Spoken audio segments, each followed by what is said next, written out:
Cerita horor menyeramkan menikahi kuntilanak di tepi sebuah sungai di salah satu kawasan Jawa Tengah.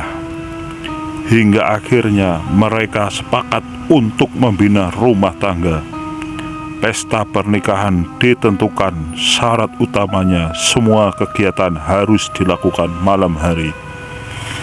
Pada suatu ketika di tahun 2018, Rahmat menelusuri tepian sungai Sigaluh untuk mencari ikan. Namun entah mengapa sampai berhari-hari lamanya ikan itu tak kunjung memakan mata pancing pemuda berusia 25 tahun itu. Karena dia sudah berjanji kepada ibunya akan pulang setelah membawa ikan. Saat itu sudah memasuki hari ke-7 dirinya memancing. Namun yang terjebak dengan mata pancingnya hanya ikan-ikan kecil yang tidak diingini oleh ibunya. Semua ikan itu dia panggang dan kemudian dia santap. Wajah ibunya yang sudah tua kembali hadir. Sang ibu sangat menginginkan makan ikan besar. Beberapa kali Rahmat mengupat atas kesialan yang menimpa dirinya. Lelah mendera tubuhnya. Kemudian dia merebahkan diri di atas batu besar yang ada di pinggir ceruk sungai. Rahmat tidur nyenyak. Ketika bangun lamat-lamat, Rahmat mendengar suara perempuan bernyanyi. Suara itu sangat merdu. Rahmat membuka mata, dilihatnya langit. Matahari sudah hampir masuk peraduan. Lembayung pun sudah nampak memerah di sebelah barat. Kemudian dia mengalihkan pandangannya ke arah suara. Di bawah sebatang pohon albasia besar, dia melihat seorang gadis dengan memakai kain sarung yang diikat sebatas atas buah dada, sedang mencuci baju, rambutnya sebahu. Lah, kok ada gadis di tengah rimba begini? Tanya Rahmat pada dirinya sendiri. Awalnya dia mengira perempuan itu dedemit penjaga sungai. Bulu kuduknya berdiri sambil mengendap-endap. Dia mendekat. Sial, dirinya menginjak batu licin dan terjatuh. Perempuan muda itu kaget. Dia menjerit, "Siapa kamu, wahai lelaki asing?" Tanya wanita itu. "Tenang, jangan takut. Saya hanya seorang lelaki yang sedang memancing. Saya hanya seorang lelaki yang sedang memancing ikan. Nama saya Rahmat. Saya tidak bermaksud jahat," jawab Rahmat mencoba menjelaskan. Perempuan itu tetap memasang pandangan curiga. "Jangan mendekat atau aku akan berteriak," katanya mengancam. Rahmat menghentikan langkahnya. Aneh, masa di tengah rimba begini ada perempuan cantik seperti kamu? Pasti kamu dedemit ya, asal aja kamu ini ngomong. Kok bilang rimba? Lihat tuh jajaran rumah itu, ini kampungku, jawab gadis itu sambil menunjukkan sebuah perkampungan. Aneh, kok dari tadi aku nggak melihat ada perkampungan di sini, batin Rahmat. Ngapain kamu kemari? Dari mana asalmu? Aku belum pernah melihat wajahmu sebelumnya, tanya gadis itu. Aku dari kampung Serang, jauh dari sini. Maaf bila kehadiranku mengganggu dirimu. Aku hanya sedang mencari ikan besar. Ibuku sangat ingin memakan gulai ikan itu, jawab Rahmat jujur. Oh, ikan besar. Mana kailmu? Coba pasang di lubuk itu, ucap si gadis. Rahmat segera balik badan untuk mengambil kailnya yang sudah ditambang sejak tadi pagi. Dia kemudian menyerahkannya ke gadis itu. Si gadis kemudian memasangnya di sebuah lubuk.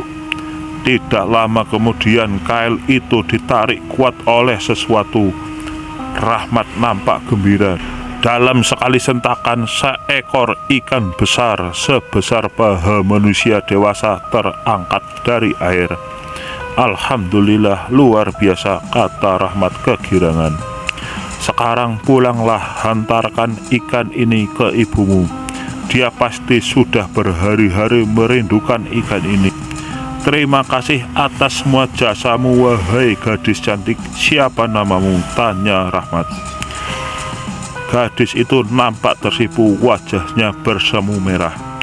Siapa namamu, wahai gadis cantik? Tanya Rahmat.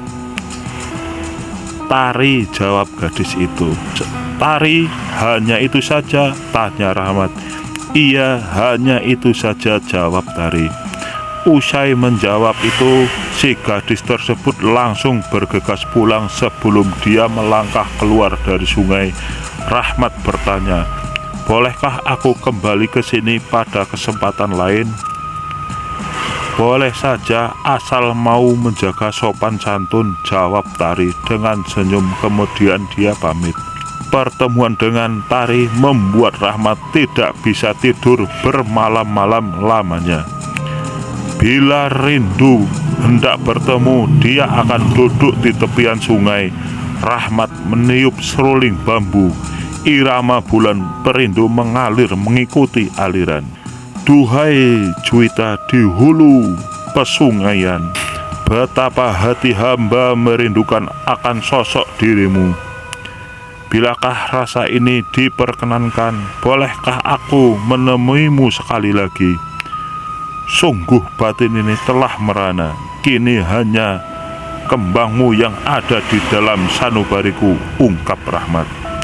Hingga suatu malam, Rahmat nekat menyusuri tepian pesungaian. 2 hari kemudian menjelang maghrib, dia tiba di tempat yang dituju.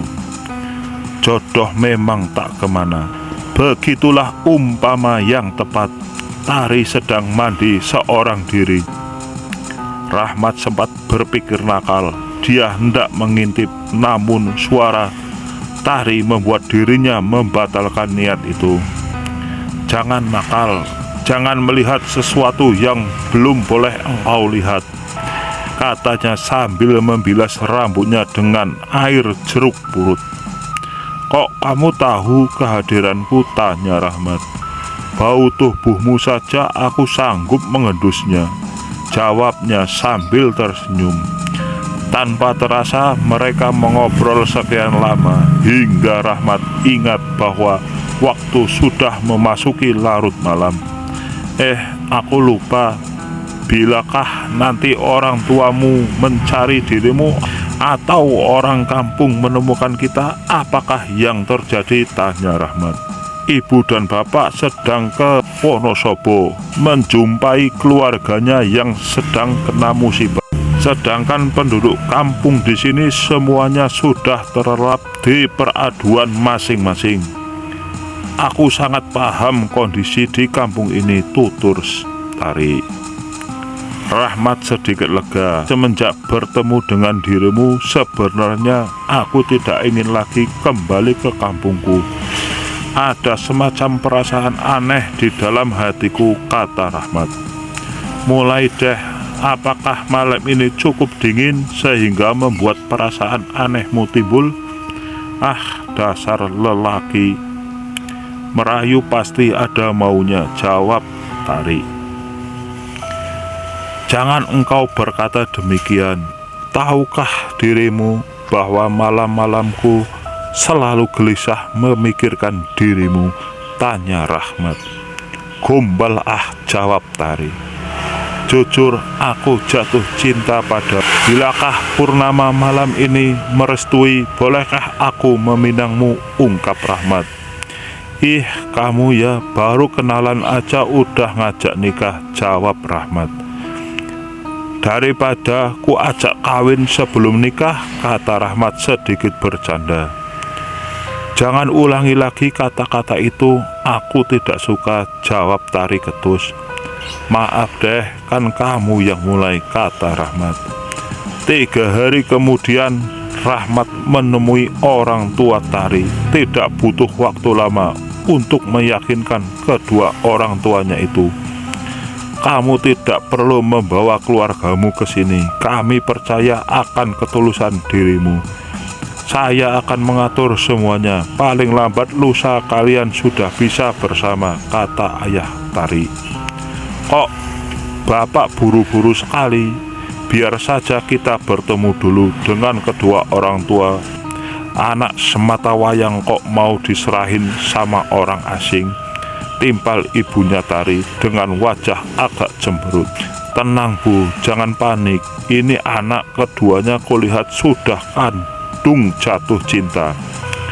Bila saja kita tidak beragama, mungkin keduanya sudah dalam satu bilik sejak kemarin. Kegigihannya untuk tidak menakali Tari kuhargai. Padahal kita 3 hari tidak di rumah, kata ayah Tari. Rahmat, Bapak setuju kalian berumah tangga. Kulihat ada aura ketulusan di matamu. Tari pun sudah mengatakan siap menjadi istrimu. Sesuai tradisi di sini, semua proses dilakukan malam hari setelah pukul 10. Ini syarat yang mutlak, tidak ada tawar-menawar, katanya Ketus. Syah dan hiduplah mereka berdua dengan penuh kebahagiaan. Selama 1 bulan lamanya, Tari dan Rahmat berbulan madu. Selain bertemu ke sanak saudara Tari, mereka juga berkesempatan berduaan di Sendang. Kemanapun mereka pergi selalu diantar. Hingga pada suatu hari Tari melahirkan. Sebelum istri tercinta melahirkan, Rahmat berharap-harap cemas. Namun dia bertambah cemas ketika Tari siap melahirkan, dan ternyata wajah bayinya sangat mengerikan. Kenapa dengan anak kita? Kenapa wajahnya seperti ini? Buruk sekali, tanya Rahmat. Tari menunduk, rona wajahnya seketika berubah sedih. Dia membatin, mungkin kali ini sudah waktunya. Rahmat tahu. Kemudian dia menceritakan semuanya. Apakah kamu bukan manusia? Kamu kuntilanak. Kenapa bisa kita menikah dan terlihat hidup normal? Kata Rahmat terkejut sejadi-jadinya. Entahlah, dunia iblis sempat guncang ketika kita menikah. Namun aku mampu meyakinkan bahwa manusia dan dunia gaib bisa bersatu. Mungkin ini kesalahanku. Akhirnya aku sadar bahwa engkau takkan siap menerima kenyataan ini, jawab Tari. Kenapa ini engkau lakukan padaku? Apa salah diriku padamu? Tanya Rahmat. Jangan salahkan aku, salahkan waktu. Kenapa mempertemukan kita? Aku tidak memintamu hadir ke wilayah ini. Bahkan aku tidak pernah mengharapkan juga sebelumnya. Kau hadir bagai genderuwo, jawab Tari. Rahmat menangis, apalagi ketika Tari menunjukkan wajah aslinya. Dia menjadi takut luar biasa. Jangan takut suamiku, walau berwujud iblis tetap hatiku tidak seburuk manusia. Manusia bisa saja membunuh manusia lainnya bila rahasianya terbongkar.